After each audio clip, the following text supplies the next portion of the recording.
Hello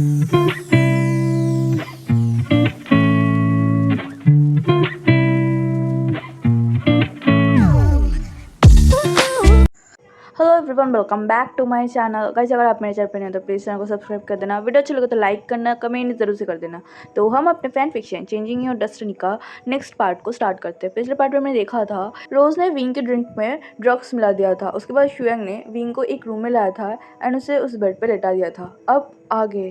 अब हमें party का सीन दिखाया जाता है जहाँ पे सारे लोग मिलकर डांस कर रहे थे। मैम भी वहीं पर थी। तभी जालूशी मैम के हाथ को खींचते हुए कहते, चलो उधर चलते हैं। वहाँ पे सीनियर बाजिया खड़ी हुई है। ये सुनते ही मैम एक्साइटेडली कहती है, क्या सीनियर आ गए? रुको, मैं विंग को बुला कर लाता हूँ। ऐसा कहते हुए वो जालूशी को वहाँ पर रख कर विंग को बुलाने के लिए जाता है। जब वो विंग जहाँ पे बैठा हुआ था वहाँ पर आता है तो देखते हैं वहाँ पे विंग नहीं है। मैम थोड़े से कन्फ्यूज़ हो जाते हैं तो आसपास देखने लगते हैं, लेकिन उसे विंग कहीं नहीं दिखता। मैं सोचती है कि विंग शायद डांसिंग स्टेज में चला गया था जहाँ पे सारे लोग मिलकर अभी डांस कर रहे थे। मैं अंदर की तरफ जाता है। उसके बाद अपने दोस्तों के पास जाते हुए कहता है कि क्या उन लोगों ने विंग को देखा? तभी वो लोग अपने सिर को हिलाते हुए कहते हैं कि नहीं, उन्होंने विंग को नहीं देखा। वो वेंचाओ को भी ढूंढने की कोशिश करती है, लेकिन वेंचाओ वहाँ से निकल चुका था। उसे जब पता चलता है कि वेंचाओ घर के लिए निकल चुका है तो वो थोड़ा सा टेंस हो जाती है। वो अपने मन में ही कहते हैं, विंग हमें बिना बताए कहाँ जा सकता है? फिर जालूशी मेमे के पास आते हुए कहते, तुम एक काम करो ना, तुम विंग को कॉल करो, उसके पास तो उसका फ़ोन है। तभी मेमे को ख्याल आता है, हाँ विंग के पास तो उसका फ़ोन है। वो तुरंत ही विंग को कॉल करता है, लेकिन वहाँ से रिंग हो रहा था लेकिन कोई भी आंसर नहीं कर रहा था। जो देखकर मेमे और भी टेंस हो जाती है। वो विंग जहाँ पे बैठा हुआ था उस तरफ आता है। तभी वो देखता है कि वहाँ पे ही आसपास से विंग का फ़ोन रिंग हो रहा है। वो जब आसपास चेक करती है तो देखता है विंग का फ़ोन वहीं पर पड़ा हुआ था। जो देख के मेमे और भी ज़्यादा टेंस हो जाती है। वो विंग के फ़ोन को हाथ में लेते हुए कहते हैं, विंग का फ़ोन तो यहाँ है लेकिन विंग कहाँ है? सारे लोग बहुत ज़्यादा शॉक हो गए थे। मैम बहुत ज़्यादा पैनिक करने लगी थी। तभी जैंग चैंग मैम को शांत करवाते हुए कहता है, ठीक है तुम शांत हो, कॉलेज के सारे वॉशरूम चेक करते हैं। शायद विंग वॉशरूम गया होगा और हम आसपास नहीं थे इसलिए वो हमें नहीं बता पाया।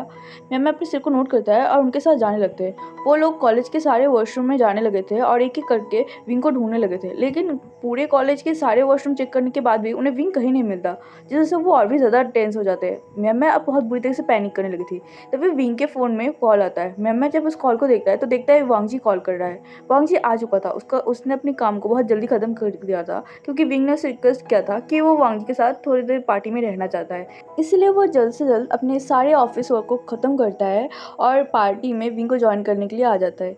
वांग जी विंग को कॉल करता है। तभी मैम उस कॉल को रिसीव करते हुए कहते गग्गा। तभी वांग जी उस तरफ से कहता है, मैम तुम, विंग कहाँ है और विंग का फ़ोन तुम्हारे पास क्या कर रहा है? क्या वो डांस कर रहा है? तभी मैं वांग जी को रोकते कहते, गगा विंग। मैं की वॉइस सुन के लग रहा था कि वो बहुत ज़्यादा टेंशन है, पैनिक कर रही है। जो देख के वांग जी थोड़ा सा टेंस हो जाता है। वो मैम से कहता है, क्या हुआ है विंग को, कुछ हुआ है क्या? तुम इस तरह से साउंड क्यों कर रहे हो? तभी मैम रोने लगते हैं, कहते गगा हमें विंग कहीं नहीं मिल रही है, प्लीज़ आप हमारी मदद कीजिए। ऐसा कहते हुए वो रोने लगा था। तभी जैंग चैंग मैम के हाथ से फ़ोन को लेते हुए कहते हैं, लान वांग जी क्या तुम अंदर आ सकते हो? मुझे लगता है हमें मिलने की ज़रूरत है। वांग जी यंगचैंग को कहता है कि तुम लोग कहाँ हो? यंगचैंग कह देता है कि वो अभी पार्टी के एंट्रेंस में खड़ा हुआ है। तभी वांग जी कहता है, तुम लोग वहीं रुको, वो आ रहा है। थोड़ी ही देर में वांग जी उनके पास पहुंच जाता है। तभी मैं वांग जी के हाथ को पकड़ते हुए उससे माफ़ी मांगने लगता है कि उसने विंग का ठीक से ध्यान नहीं रखा। लेकिन वांग जी मैं को अभी शांत करवाता है और उन सबकी तरफ देखते हुए कहते हैं, क्या तुम लोगों में से किसी ने भी विंग को नहीं देखा है? यह सुनते ही सारे लोग एक दूसरे की तरफ देखते हुए वांग जी की तरफ देखकर नामे सिर को हिला देता है। तभी वांग जी थोड़ी देर तक खामोश रहता है। उसके बाद वो फ़ोन करके अपने सारी बॉडीगार्ड्स को अंदर की तरफ आने के लिए बोल देता है। वहाँ पे वांग जी के करीब 7-8 बॉडीगार्ड्स थे।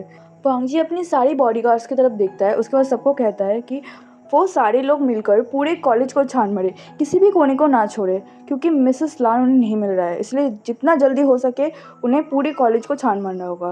ये सुनते ही सारे बॉडीगार्ड वांग जी को ग्रीट करते हैं और वहाँ से दौड़ के निकल जाते हैं। सारे लोग पूरे कॉलेज को देखने लगे थे। विंग के दोस्त एंड वांग जी भी पूरे कॉलेज को देख रहा था, हर एक फ्लोर को देख रहा था। वो लोग करीब पूरे कॉलेज को छान मार लेता है, लेकिन विंग उन्हें कहीं नहीं मिलता। जो देख के सारे लोग और भी ज़्यादा टेंस हो जाते हैं। तभी जैंग चैंग सबको रोकते हुए कहता है, मैं कुछ कहना चाहता हूँ। ये सुनते ही सारे लोग जैंग चैंग की तरफ देखने लगते हैं। मुझे लगता है हमारे इस पूरे कॉलेज में ढूंढना बेकार होगा, हमें कहीं और देखना चाहिए। ये सुनते ही वांग जी जैंग चैंग के पास आते हुए कहते हैं, कहा जल्दी बताओ। तभी जैंग चैंग सबकी तरफ देखते हुए कहता है कि उन्हें कॉलेज में नहीं, उन्हें बॉयज़ हॉस्टल में जाके ढूंढना होगा। क्योंकि इस टाइम ऐसे पार्टीज़ में बहुत सारे स्टूडेंट्स ऐसे होते हैं जो बॉयज़ हॉस्टल में बॉयज़ के पास से पैसे दे के रूम को लेते हैं और उस रूम में जंग जंग इससे पहले और कुछ बोल पाता, वांगजी भाग के बॉयज़ हॉस्टल की तरफ जाने लगता है, जो देख के सारे लोग वांगजी के पीछे पीछे जाने लगते हैं। वांगजी अपने सारे बॉडीगार्ड्स को भी कमांड देता है कि वो लोग कॉलेज को ढूंढना छोड़े और कुछ लोग आए और बॉयज़ हॉस्टल में जाकर ढूंढे। उनके बॉडीगार्ड्स भी वहाँ से निकल जाते हैं एंड बॉयज़ हॉस्टल में जाके उसे ढूंढने लगता है। वांगजी के दिमाग में बहुत सारे नेगेटिव थॉट आ रहे थे, जो किसी भी तरह से वांगजी के दिमाग को शांत नहीं करवाने दे रहा था। वांगजी किसी भी तरह उस बॉयज़ हॉस्टल में पहुंचता है और हर एक रूम को चेक करने लगता है। वांगजी अपने बॉडीगार्ड्स को कहते हैं कि वो लोग ग्राउंड फ्लोर में चेक करें, वो लोग टॉप फ्लोर में जा रहे हैं। ऐसा कहते हुए वांगजी वहीं पे सीढ़ी को चढ़ने लगता है। बाकी लोग तो लिफ्ट का यूज़ कर रहे थे, लेकिन वांगजी के पास बिल्कुल भी टाइम नहीं था। उसे लग रहा था कि उसके पास लिफ्ट लेने के लिए टाइम नहीं है, इसलिए वो दौड़ के सीढ़ी के ऊपर चलने लगता है। जल्दी से जल्दी वो ऊपर की फ्लोर में जाने लगता है। वो हर एक फ्लोर चेक करने लगता है, लेकिन उससे विंग कहीं नहीं मिल रहा था। तभी वो एक रूम के सामने आके रुक जाता है, जहाँ पे उसे बहुत ही अजीब आवाज़ें सुनाई देता है, जो सुनते ही वांगजी शॉक हो जाता है। वांगजी के पीछे पीछे मैमा, जेचेंग एंड बाकी लोग भी आए थे। वो लोग भी वो सारी आवाज़ सुन पा रहा था। वांगजी तुरंत ही उस गेट को एक झटके में खोल देता है, जो देख के अंदर जो पर्सन था वो लोग शॉक हो जाते हैं। एक्चुअल में अंदर एक लड़का और एक लड़की था जो मेकआउट कर रहे थे, जो लोग वांगजी को देख के इतना ज़्यादा घबरा गए थे कि तुरंत ही अपने आप को कवर कर लेते हैं। वांगजी जब देखता है कि उस रूम में विंग नहीं है, तो वो तुरंत ही उस रूम से निकल आता है एंड और रूम में चेक करने लगते हैं। मैमा भी अंदर देखते हैं तो वहाँ पे कोई और ही था, जो देखकर मैमा की सांसों में सांस आते, लेकिन वो और भी ज़्यादा घबराने लगी थी। वो अपने मन में ही कह रही थी, क्या यहाँ पे इस टाइम पे ऐसा कुछ होता है। मैमा और भी ज़्यादा घबरा जाती है और वो ऊपर की तरफ वांगजी के पीछे पीछे जाने लगती है। वांगजी जब हर एक रूम को चेक कर रहा था, उसे किसी न किसी रूम में ऐसी सिचुएशन में लड़के लड़की या फिर दोनों लड़के मिल रहे थे, जो देख के वांगजी को और भी ज़्यादा गुस्सा आ रहा था। आखिर में वांगजी सारी सीढ़ियों को चढ़ते हुए टॉप फ्लोर में चला जाता है, जहाँ पे जाके वांगजी बुरी तरीके से हाँफने लगा था। वो पूरा फ्लोर खाली था एंड वहाँ से कोई भी आवाज़ नहीं आ रहा था। वांगजी फिर भी तेज़ कदमों में धीरे धीरे आगे बढ़ने लगते हैं और वहाँ पे मौजूद सारे रूम को चेक करने लगते हैं। वांगजी जब दोनों रूम चेक करने के बाद थर्ड रूम में आता है, तो देखता है उस रूम का गेट अंदर से लॉक है एंड वो रूम ओपन नहीं हो रहा है, जो देख के वांगजी टेंस हो जाता है। वो तुरंत ही उस रूम के गेट को बहुत ज़ोर ज़ोर से लात मारने लगता है एंड कुछ ही मिनट में वो उस रूम को ओपन कर देता है। ओपन करते ही अपने सामने की नज़ारा देखकर वांगजी बिल्कुल शॉक हो जाता है। बेड के साइड में फ्लोर पर शर्टलेस हालत में शुयंग पड़ा हुआ था और उसके हेड से बहुत ज़्यादा ब्लीडिंग हो रहा था, जो देख के वहाँ पे मौजूद सारे लोग शॉक हो गए थे। वो जब रूम की हालत देखते तो शुयंग से थोड़ी ही दूर में एक कांच का टेबल लैंप पड़ा हुआ था, जो देख के ऐसा लग रहा था किसी ने तो शुयंग के सिर में उस कांच के टेबल लैंप से ही मारा था। वांगजी तुरंत ही अंदर जाता है और अंदर विंग को ढूंढने की कोशिश करता है। जब उसे विंग नहीं मिलता, वो शुयंग के पास जाता है और उसके गले को पकड़ते हुए उसे जगाने की कोशिश करते कहता है कि विंग कहाँ है, लेकिन शुयंग पूरी तरीके से बेहोश था। वो अभी जवाब देने की हालत में भी नहीं था। वांगजी उठता है और रूम की चारों तरफ नज़र घुमाता है, तो वो देखता है कि वॉशरूम का डोर थोड़ा सा ओपन है। वो तुरंत ही भाग के वॉशरूम में जाता है एंड जब वो वॉशरूम में के अंदर जाता है तो देखता है कि वहाँ पे विंग पड़ा हुआ है, जो देख के वांगजी शॉक हो जाता है। वो तुरंत ही वॉशरूम के गेट को अंदर से बंद कर देता है और विंग के पास आता है। विंग अभी ठंडे शावर के नीचे अपने आप को हक करे हुए बैठा हुआ था। उसकी पूरी बॉडी में जलन महसूस हो रहा था, उसे बहुत ज़्यादा गर्मी लग रहा था, उसके पेट में बहुत ज़्यादा दर्द हो रहा था एंड उसका सिर भी बहुत ज़्यादा दर्द कर रहा था। विंग अभी अपने पूरे कॉन्शियसनेस में भी नहीं था, इसलिए वो किसी तरह अपनी बॉडी को रब किया जा रहा था ताकि ये गर्मी उसकी बॉडी से दूर हो, उसे इतना जलन महसूस ना हो। वांगजी अपनी धीरे से कदमों में विंग के पास जाता है। वांगजी का कदम भी भारी हो चुका था विंग को इस तरह से देखकर। विंग को जब महसूस होता है कि उसके आसपास कोई है, वो तुरंत अपने सिर को उठा के अपने सामने देख तो उसे बस वांगजी का प्यार ही दिखता है, जो देख के विंग और भी ज़्यादा डर जाता है। वो पीछे हटते हुए कहते हैं, मुझे मुझे प्लीज़ छोड़ दो, मुझे प्लीज़ छोड़ दो। ऐसा कहते हुए वो दूर जाने लगा था। वो इतनी बुरी कंडीशन में था कि वो ठीक से खुद को हिला भी नहीं पा रहा था। ये देख के वांगजी और भी ज़्यादा कंसर्न हो जाता है। वो तुरंत ही बैठ जाता है और विंग के फेस को पकड़ लेता है, लेकिन विंग वांगजी के हाथ को हटाते हुए उसे दूर करने लगता है। उसे लगता है कि ये शुयंग है, इसलिए वो शुयंग को गाली देते हुए उसे दूर करने लगता है। विंग अभी बहुत ज़ोर से चिल्लाने लगा था, तभी वांगजी विंग के फेस को पकड़ते हुए कहता है कि मैं वांगजी हूँ, तुम्हारा हस्बैंड। विंग, होश में आओ। विंग धीरे से वांगजी की तरफ देखता है, जहाँ पे उसकी आंखें आधी खुली हुई थी और उसकी आंखें बिल्कुल आंसू से भर चुकी थी। वांगजी को देखते ही वो धीरे से अपने हाथ वांगजी के फेस पे रखते हुए कहता है, वांगजी, क्या ये तुम हो? तभी वांगजी अपने सिर को नोट करते हुए, हाँ विंग, ये मैं हूँ।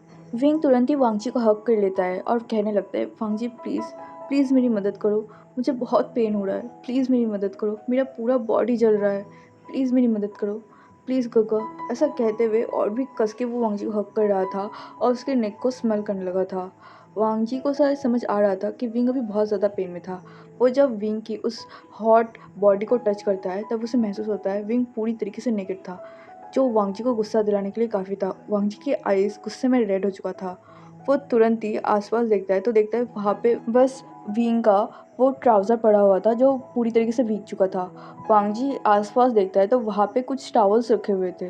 वांगजी विंग को पहले अपने कोट से कवर करता है, उसके बाद वो टॉवल लेता है और विंग की हेयर को ड्राई करते हुए उसकी लोअर पार्ट को भी कवर करने लगता है, क्योंकि वांगजी का कोट बड़ा तो था लेकिन इतना भी बड़ा नहीं कि विंग की फुल बॉडी को कवर कर सके। इसलिए वांगजी टॉवल से भी विंग को कवर करता है। उसके बाद वो विंग को अपने गोद में उठा लेता है और विंग को बाहर ले जाने लगता है। विंग ने अभी भी वांगजी के नेक को बहुत ही टाइटली पकड़ा हुआ था और अपने चेहरे को वांगजी के नेक में छुपाया हुआ था।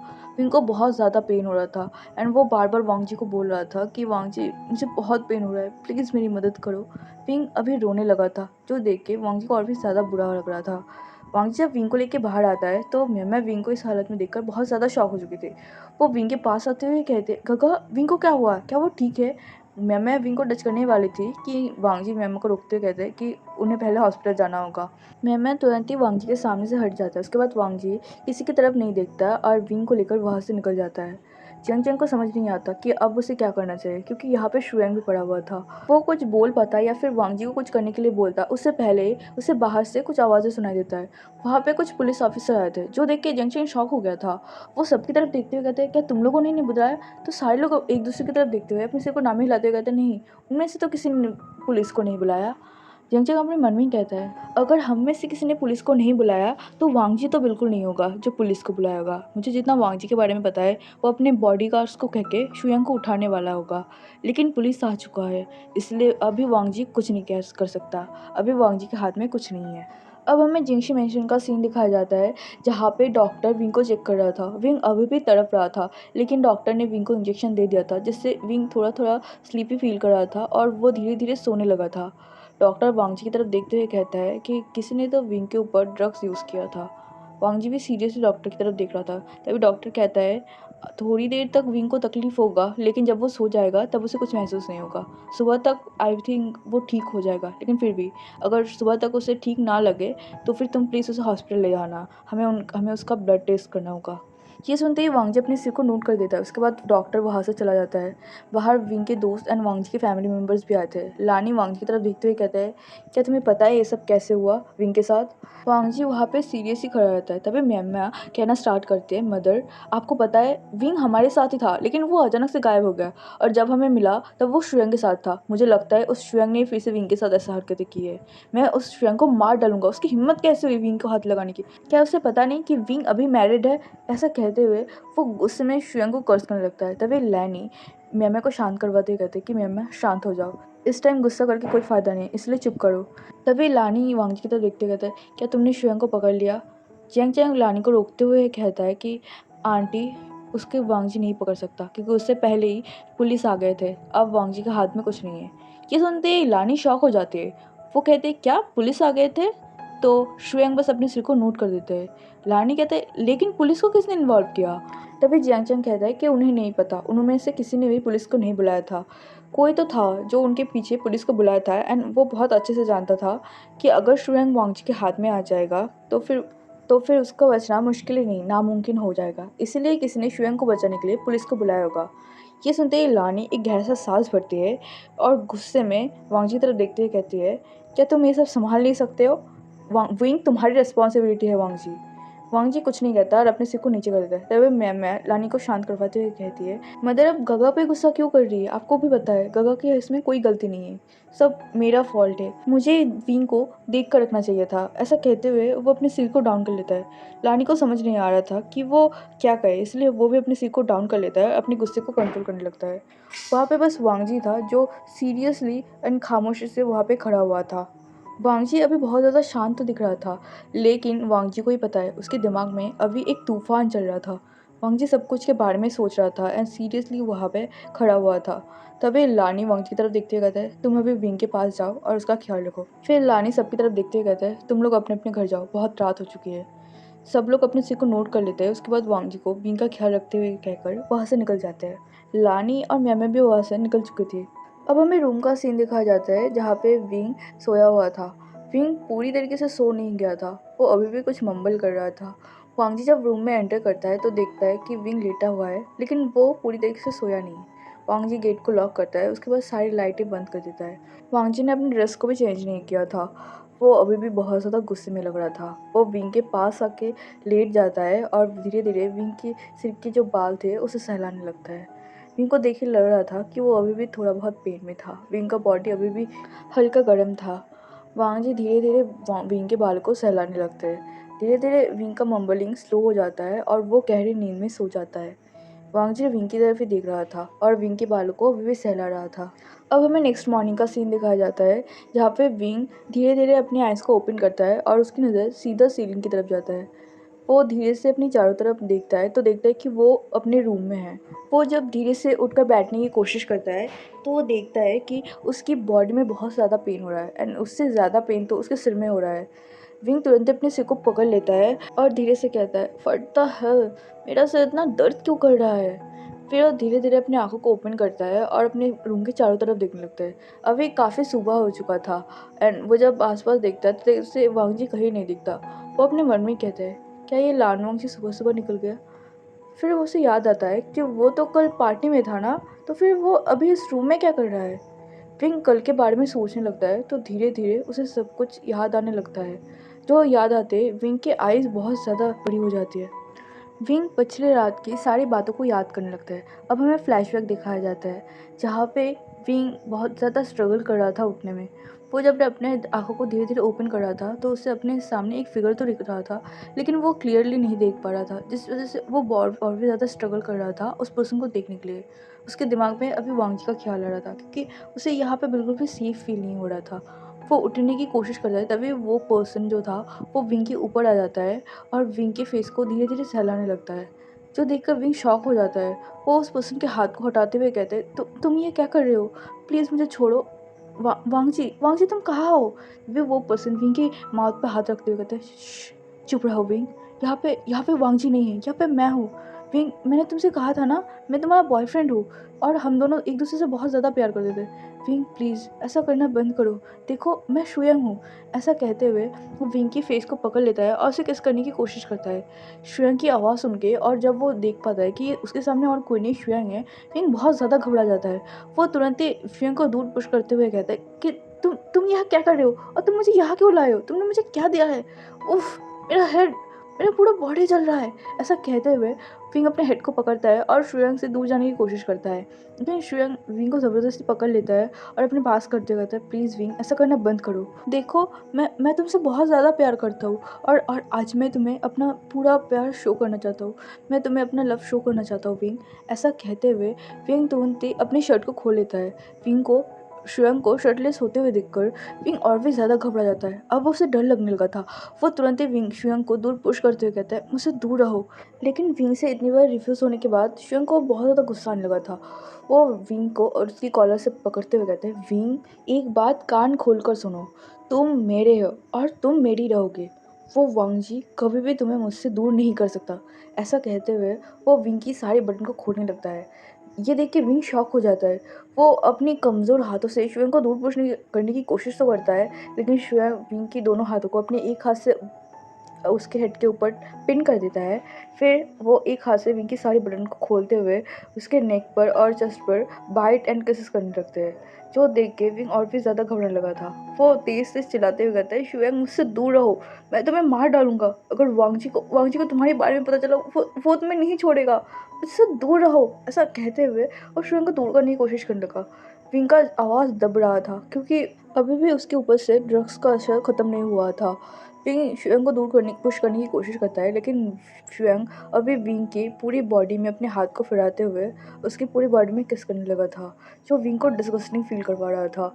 वो अपनी पूरी ताकत के साथ शुयंग को बेड से धक्का मारता है, जिससे शुयंग जाके फ्लोर पे गिरता है। शुयंग शॉक हो गया था। वो अपने सेंस खो बैठा था और वो विंग के साथ ऐसा कर रहा था। वो देखता है कि विंग बहुत ज़्यादा डरा हुआ था।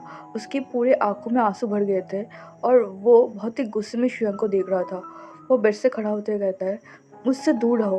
विंग बेटिस के सहारे खड़ा हुआ था। वो ठीक से खड़ा भी नहीं हो पा रहा था। तभी शुयांग अपनी जगह से खड़ा होता है और विंग के पास आते हुए कहता है, विंग मेरी बात को सुनने की कोशिश करो। लेकिन विंग इतना ज़्यादा डर चुका था, वो अपने साइड में एक कांच का टेबल लैंप को देखता है। विंग कुछ समझ नहीं पा रहा था, इसलिए वो उस टेबल लैंप को अपने हाथ में लेता है और बहुत ही फोर्स के साथ उस टेबल लैंप को शुयांग के हेड पे मारता है, जिससे शुयांग डायरेक्ट उस दीवार से जाके टकराता है और नीचे गिर जाता है। तुरंत ही शुयांग के हेड से बहुत बुरी जगह से ब्लड फ्लो होने लगा था, जो देख के विंग का हाथ कांपने लगा था। जो हिस्सा विंग के हाथ में था वो भी नीचे गिर जाता है और टूट जाता है। विंग इतना ज़्यादा डर गया था, वो तुरंत ही बेड पे बैठ जाता है और शुयांग को देखने लगता है। इतना सारा ब्लड बहते हुए देखकर विंग इतना ज़्यादा डर गया था और ऊपर से उस ड्रग्स के असर की वजह से विंग का बॉडी इतना ज़्यादा पेन कर रहा था और उसे इतना ज़्यादा जलन महसूस हो रहा था कि वो तुरंत ही किसी तरह लड़खड़ाते हुए गेट की तरफ जाता है और गेट को ओपन करने की कोशिश करता है। लेकिन गेट वो किसी तरह से ओपन नहीं कर पा रहा था। शायद उसका विज़न इतना ब्लरी था कि वो ठीक से देख ही नहीं पा रहा था, या फिर उसके हाथ इतने ज़्यादा काँप रहे थे डर के मारे कि वो गेट ओपन ही नहीं कर पा रहा था। वो गेट के पास ही बैठ जाता है और शुयांग की बॉडी की तरफ देखने लगता है, जो देख के उसे और भी ज़्यादा डर लग रहा था। उसे ऐसा लग रहा था कि शायद शुयांग अभी उठ के आएगा और उसे मारने लगेगा और फिर से उसके साथ ज़बरदस्ती करेगा। शुयांग के हेड से निकलता हुआ ब्लड विंग को और भी ज़्यादा स्कैरी फील करवा रहा था। वो किसी तरह से क्रॉल करते हुए वहाँ के वॉशरूम की तरफ जाता है और वॉशरूम के गेट को बंद करके वहाँ के शावर को ऑन कर देता है। विंग की बॉडी में अभी बहुत ज़्यादा जलन महसूस हो रहा था, इसलिए वो उस ट्राउज़र को भी निकाल कर उस शावर के नीचे बैठ जाता है और उसको हग कर लेता है। अभी इस कुछ मिनटों में विंग के साथ इतना कुछ हो गया था कि विंग को बहुत ज़्यादा ट्रॉमाटाइज फील हो रहा था। ऊपर से उसने शुयांग को मारा है, शुयांग के हेड से इतना ज़्यादा ब्लड निकल रहा है, जो विंग को और भी ज़्यादा डर महसूस कर रहा था। उसे अभी वांगजी का याद आ रहा था, लेकिन उसे वांगजी कहीं नहीं दिख रहा था, इसलिए वो बस हेल्पलेसली वांगजी का नाम ले रहा था। लेकिन थोड़ी ही देर में उसे किसी की आवाज़ सुनाई देता है। जब वो अपने आइज़ को ओपन करता है तो किसी की पैर देखकर विंग को लगता है शायद शुयांग आ गया है, इसलिए वो डर के मारे पीछे होने लगा था। वो बहुत ज़्यादा डर गया था। लेकिन जब वो पर्सन विंग के चेहरे पर हाथ रखता है और विंग जब उस पर्सन का चेहरा देखता है तो देखता है वो और कोई नहीं, वांगजी था। वांगजी को देखते ही विंग को एक होप दिखता है। उसे ऐसा लगता है कि वो अभी अकेला नहीं है, अभी उसे डरने की कोई ज़रूरत नहीं, इसलिए वो तुरंत ही वांगजी को हग कर लेता है। विंग को अभी बहुत ज़्यादा सेफ फील हो रहा था। उसकी बॉडी में पेन तो हो रहा था, लेकिन उसे मेंटली बहुत ज़्यादा अच्छा लग रहा था कि वांगजी उसके साथ है। अब उसे ऐसा लग रहा था कि शायद अब सब कुछ ठीक हो जाएगा। विंग अपनी ख्यालों की दुनिया में ही था कि उसे दरवाजे ओपन होने की आवाज़ सुनाई देता है। वो जब गेट की तरफ देखता है तो देखता है वांगजी अपने नॉर्मल कैजुअल कपड़ों में था। शायद वो अभी ऑफिस नहीं जाने वाला, इसलिए वो घर के कपड़ों में ही था। विंग वांगजी की तरफ देखने लगता है। उसके आंखों में आंसू भर गए थे और विंग को देख के ऐसा लग रहा था कि वो बहुत ज़्यादा डरा हुआ है। विंग को इस हालत में देखकर वांगजी तुरंत ही विंग के पास जाता है और उसके सामने बैठते हुए उसको हक कर लेता है। वांगजी धीरे धीरे विंग के सिर को सहलाते हुए कहता है कि वो डरे ना, वांगजी उसके साथ है। विंग भी तुरंत ही वांगजी को हक कर लेता है और उसकी नेक पर अपने सिर को छुपा लेता है। वांगजी के हग में विंग को अभी बहुत ज़्यादा सेफ फील हो रहा था, इसलिए वो और भी कस के वांगजी को हक करते हुए कहता है, मैंने कुछ नहीं किया। उस टाइम मेरी कोई गलती नहीं थी। वांगजी विंग को शांत करवाते हुए कहता है, हाँ, उस टाइम जो कुछ भी हुआ है उसमें विंग की कोई गलती नहीं है। वांगजी धीरे धीरे विंग की बालों को सहला रहा था और विंग को कंफर्ट फील करवाने की कोशिश कर रहा था। तो है एवरीवन, मैं अपने पार्ट को ही रोकती हूँ। आई होप आपको ये फैन फिक्शन अच्छा लग रहा हो। ये फैन फिक्शन आपको जैसा भी लग रहा हो प्लीज़ कमेंट करके मुझे ज़रूर बताइएगा। मिलता है नेक्स्ट पार्ट में, तब तक के लिए बाय बाय।